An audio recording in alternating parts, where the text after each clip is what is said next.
Unlock and raise the lower sash 3 to 4 inches.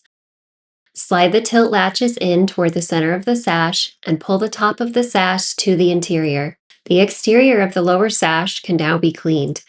The lower sash does not need to be removed to tilt the upper sash in for cleaning, but it is recommended to place a cloth barrier between the sash and the window trim to protect it when the lower sash is tilted completely down.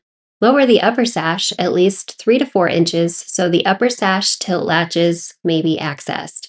Slide the tilt latches in toward the center of the sash and pull the top of the sash to the interior.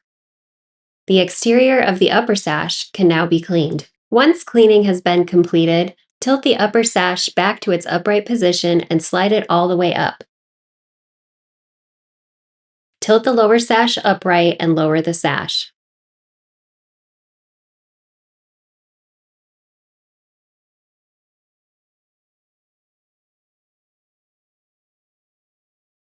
Lock the window.